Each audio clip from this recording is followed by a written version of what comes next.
Well, welcome back to the Symposium interview series. Today I'm speaking with Tony Locantro, Junior Resources Fund Manager and author of Locantro's Life newsletter. Welcome to the program, Tony.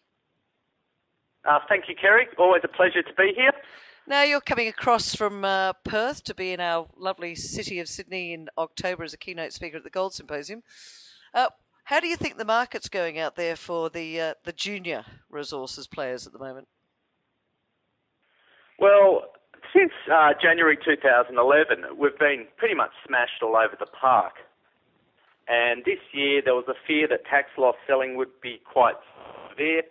But what happened was it appeared that everyone had been exhausted, and suddenly things have turned around, and for the better, I'm pleased to say.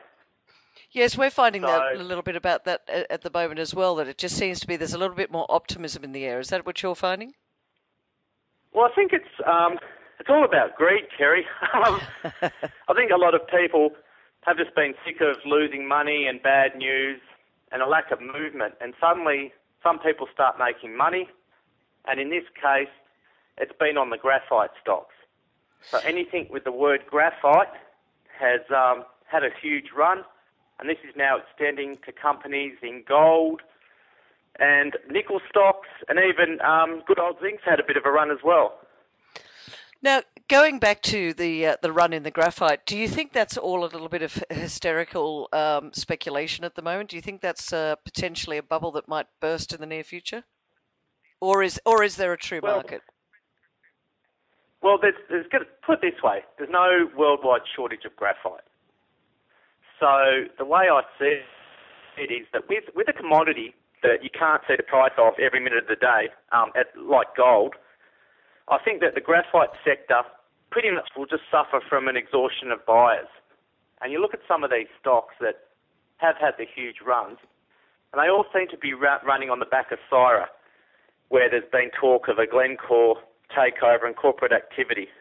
But I just think that all these people rushing into these stocks are going to struggle to get out when the music stops. So, look, I think it's positive, but again, we're looking at other sectors as well, like vanadium and lithium, but I think graphite's just amazingly captured the attention at the moment. But no, I think it could be quite dangerous from those trying to trade the stocks. And of course, the gold stocks haven't captured the attention at the moment. Do you think that's going to change in the near term? Well, I think what we need to know about gold is that it's still not that popular, and a lot of people are still saying, look, gold's going lower. I think one of the most famous calls was from Michael Knox from Morgans, who up in Noosa, at the Noosa conference, said that gold's going to $743 an ounce. That's very specific. That's quite specific, but it was balanced with an Aussie price of 70 cents, so that it still meant a gold price of over 1,200. But I think that the gold stocks have suffered through a lack of performance. Northern Star probably being going against this trend. But again, I think it'll all boil down to a discovery. I think there's still quite some very, very bullish calls out there for the gold price. And I think that a discovery is needed to really set the scene for the gold stocks. Well, there's certainly plenty of places that people haven't looked yet. No, we've got a big country, so let's hope that might turn it around. What other sectors are you looking at the moment, Tony? What do you like out there? Well, at the moment, I still think that the zinc sector does look extremely good, and it's a sector that hasn't been loved for many years. There's been a lack of investment, and now we're seeing mine closures and the falling of head grades. So zinc really is an attractive supply story, which is looking good. There's probably still some life left in the nickel juniors, which have had a brilliant year. I still like the regional explorers. Minotaur Exploration reported some fantastic copper gold results yesterday, so there's still a trend there for exploration. And I think if an oil and gas junior is going to report a discovery, you're still going to see quite frantic activity. Yeah, okay. So there's lots of opportunity out there, but let's get more specific. You're coming across to Sydney to speak at the Gold Investment Symposium in October. Let's talk gold. Let's Yes. talk gold stocks. They've been smashed all over the park as well. Do you see this as a great buying opportunity? Absolutely. I think that with the high valuations in the bank stocks, with high valuations in property markets, I think that the gold sector, despite its flaws, probably represents some real value out there. And I think that with other sectors of the market finally having a fall, I think money could flow into the gold sector. And this even could be exacerbated if fund managers start to play in that sector as well, because they all have to look good, and even a minor increase in the participation rate should see gold stocks return to the fore. Well, you mentioned fund managers getting involved.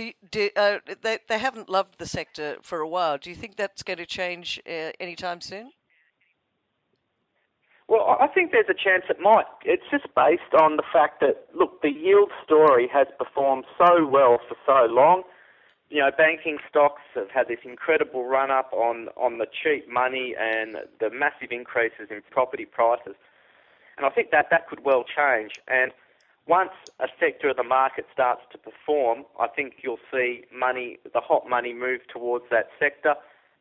And gold, even though it's very much maligned, I think it could benefit from a lack of activity elsewhere. Thanks, Tony. Now, what can delegates expect to hear from you when you come across and speak at the Gold Investment Symposium? What are you going to tease them about? What they're going to hear? Well, first and foremost, I promise not to put you to sleep. I think that's the main thing. If investors are going to invest their time sitting in one of my talks, I've got to make it interesting, which is my first goal. But I'm going to talk about specs and the benefits of how a well-researched speculative punt can pay off, what to look for. I'll talk a little bit of psychology. I'll talk about where stocks have come from, where they could go to, with a bit of a gold flavour.